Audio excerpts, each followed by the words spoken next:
શ્રી ગણેશાય નમઃ. જય શ્રી કૃષ્ણ. મિત્રો, સ્વાગત છે તમારું આપણી ચેનલમાં. આજે આપણે જાણીશું પુરુષોત્તમ માસની કથા. અધ્યાય 10. દુર્વાસા અને મેઘાવતી સંવાદ અને દેડકાદેવની કથા. બોલો ગજાનન ગણપતિ મહારાજની જય. પૂર્ણ પુરુષોત્તમ ભગવાનની જય. કાઠા ગોરની જય. તો શરૂ કરીએ. અધ્યાય 10. દુર્વાસા મેઘાવતી સંવાદ. નારદે ભગવાન નારાયણને પૂછ્યું, હે પ્રભુ, મહાતેજસ્વી અને ઘણા જ ક્રોધી મુનિ દુર્વાસાએ વિચાર કર્યા પછી એ ઋષિએ કન્યાને શું કહ્યું હતું તે મને કહો. સુત બોલ્યા, હે બ્રાહ્મણો, નાદનું વચન સાંભળી બદ્રીપતિ શ્રી નારાયણ સર્વેને હિતકારી એવું દુર્વાસાનું ગુપ્ત વચન કહેવા લાગ્યા.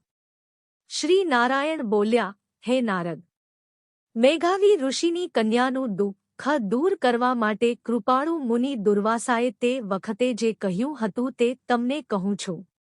દુર્વાસા બોલ્યા, હે પુત્રી, તારા સર્વે દુઃખોના નિવારણ માટેનો તને જે ઉપાય કહું છું તે સાંભળ. આ હું તને જે કહું છું તે ગુપ્ત કરતાં પણ અતિશય મહાગુપ્ત છે. હું તને ટૂંકમાં કહું છું. આજથી જે ત્રીજો મહિનો આવશે તે પુરુષોત્તમ માસ કહેવાય છે. આ માસમાં સ્નાન કરનારો મનુષ્ય બાળહત્યાના પાપથી છૂટી જાય છે. હે દીકરી, કાર્તિક વગેરે મહિનાઓમાં પુરુષોત્તમ માસ જેવો બીજો કોઈ મહિનો નથી. હે બાળા, પુરુષોત્તમ નામનો એ મહિનો શ્રીકૃષ્ણને ઘણો જ વહાલો છે. આ માસમાં સ્નાન, દાન, જપ વગેરે કરવાથી સર્વ મનોવાંછિત ફળ પ્રાપ્ત થાય છે. એટલે તું આ પવિત્ર પુરુષોત્તમ માસનું સેવન કરજે. હું પણ હર્ષથી પુરુષોત્તમ માસને સેવું છું. એક વખત મેં ક્રોધથી અંબરીશ રાજાને બાળી નાખવા અગ્નિની તીવ્ર શક્તિ કૃત્યા છોડી હતી. તે વખતે હે બાળા, પોતાના ભક્તની રક્ષા કરવા માટે શ્રીહરિ વિષ્ણુએ સુદર્શન ચક્ર મારા તરફ છોડ્યું હતું.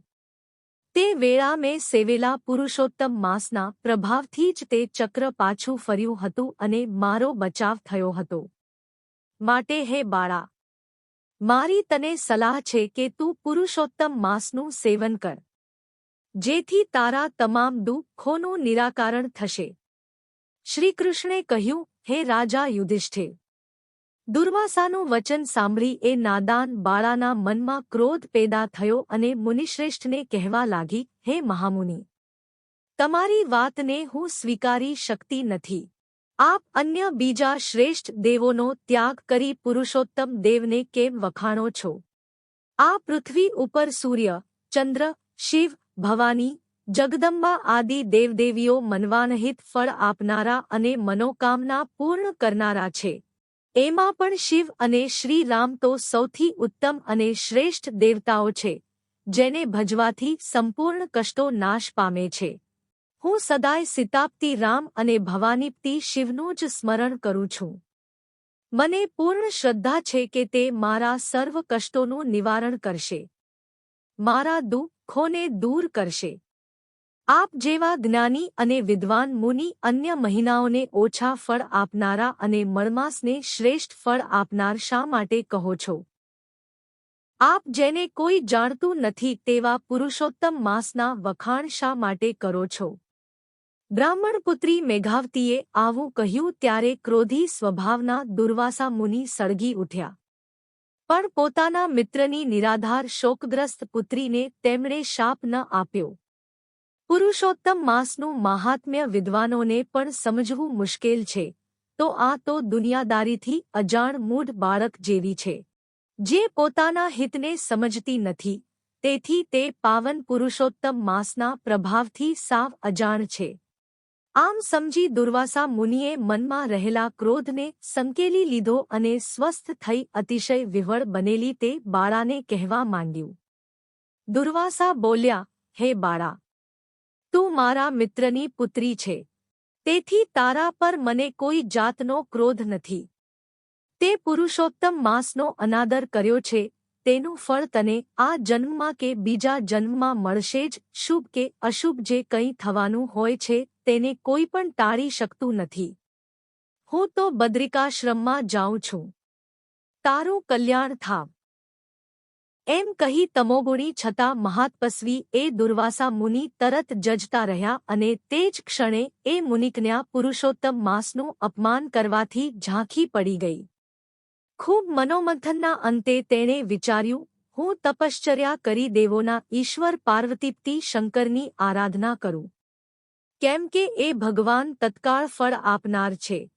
પછી પોતાના આશ્રમમાં જ રહી તેણે ઘણું મોટું ફળ આપનારા લક્ષ્મીપતિ વિષ્ણુ અને એવું જ મહાન ફળ આપનારા સાવિત્રી પતિ બ્રહ્માજીનો ત્યાગ કરી માત્ર ભગવાન શંકરને પ્રસન્ન કરવા ઉગ્ર તપસ્યા આદરી. ઇતિ શ્રી બૃહન્નારદીય પુરાણના પુરુષોત્તમ મહાત્મ્યનો દુર્વાસા મેઘાવતી સંવાદ નામનો 10મો અધ્યાય સંપૂર્ણ. હવે પતિતપાવન પુરુષોત્તમ માસની કથાનું રસપાન કરીએ. દેડકાદેવની વાર્તા. એક ગામમાં ડોશી રહે. દુનિયામાં એનું કોઈ આગળ નહીં અને કોઈ પાછળ નહીં. રેંટિયો કાંતે ને પેટ ભરે. પ્રભુ સ્મરણમાં દિવસ કાઢે. એવામાં પુરુષોત્તમ માસ આવ્યો. ડોશી વલોપાત કરવા લાગ્યા કે પ્રભુએ એકાદ દીકરો દીધો હોત તો વહુ લાવત. ઘરનું કામકાજ વહુને સોંપીને નિરાંતથી પ્રભુભક્તિ કરત. રાંધવા ચીંધવાની કડાકૂટમાં પુરુષોત્તમ પ્રભુને નિરાંત જીવે ભજાતા નથી. આવો વલોપાત કરતી ડોશી દાંતણ કાપવા ગઈ. દાંતણ કાપતા કાંટો વાગ્યો. થોડા સમય પછી હથેળીમાં થયો ફોડલો. પીડાથી રહેવાય નહીં. પાણી અડે ને ફોડલો મોટો થતો જાય. પીડા વધતી જાય. પુરુષોત્તમ વ્રત લીધેલું એટલે નદીએ નહાવા તો જવું જ પડે. એક દિવસ ફોડલો ફૂટ્યો અને એમાંથી નીકળ્યો દેડકો. ડ્રાઉં ડ્રાઉં કરતો આખા ઘરમાં ફરવા લાગ્યો. ડોશીને તો મજા પડી ગઈ. સુખદુઃખની વાત સાંભળનારું મળી ગયું.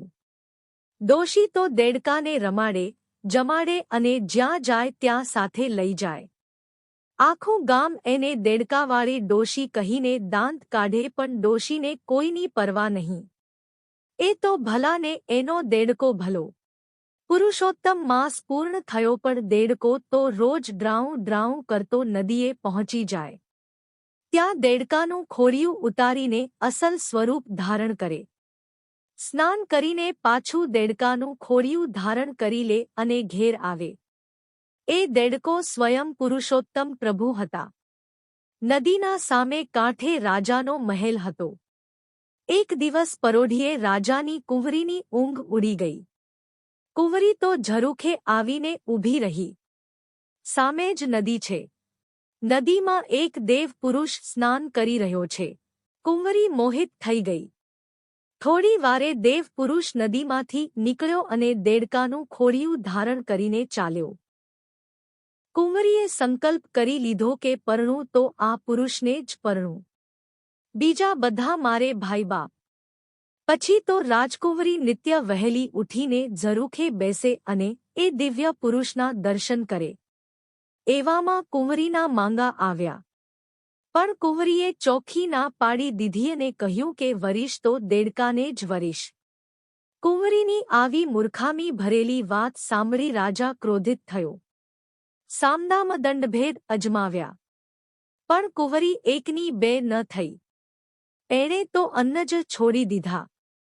હારીને રાજાએ ડોશીને બોલાવી. વાત જાણતાં જ ડોશી તો હરખાવા લાગી. દેડકાને કુંવરી વરતી હોય એ તો ગોળ કરતાંય ગળ્યું. ઘડિયા લગ્ન લેવાયા. વાત ગામમાં ફેલાઈ. બધા દાંત કાઢવા લાગ્યા. જાત જાતની વાતો કરવા લાગ્યા. રાજા રાણીની ભોંઠપનો પાર નથી પણ કુંવરી હરખાય છે. કુંવરી દેડકા સાથે 4 ફેરા ફરી. ડોશી વરઘોડિયાને લઈને ઝૂંપડીએ આવી. રાત પડતા તો ડોશી ઊંઘી ગઈ. કુંવરી જાગે છે. દેડકો ટગર ટગર એની સામે તાકી રહ્યો છે. મધરાત થતાં કુંવરી બોલી, દેવ, હવે તમારા અસલ સ્વરૂપમાં આવો. મેં તમને નદીમાં સ્નાન કરતા જોયા છે. ત્યારે દેડકો બોલ્યો કે તારા પિતા મહાયજ્ઞ કરી સહસ્ત્ર ગાયોનું દાન કરે તો હું અસલ રૂપમાં આવું. કુંવરી તરત મહેલે ગઈ. પિતાને વાત કરી. રાજાએ બીજા જ દિવસે મહાયજ્ઞ કરી ગાયોના દાન દીધા. શ્રીફળ હોમાતા જ પ્રભુ પુરુષોત્તમ અસલ રૂપમાં આવી ગયા. આકાશમાંથી પુષ્પવૃષ્ટિ થઈ. પ્રભુ કુંવરીને અને ડોશીને સદેહે વૈકુંઠમાં લઈ ગયા. આમ હે પુરુષોત્તમરાય, તમે જેવા ડોશીને અને કુંવરીને ફળ્યા એવા સૌને ફળજો. બોલો શ્રી પૂર્ણ પુરુષોત્તમ ભગવાનની જય. કૃષ્ણ કનૈયાલાલની જય. કાઠા ગોરની જય. મિત્રો, જો તમને આ વિડિયો ગમ્યો હોય તો કોમેન્ટમાં જય પુરુષોત્તમ ભગવાન જરૂર લખજો. ધન્યવાદ.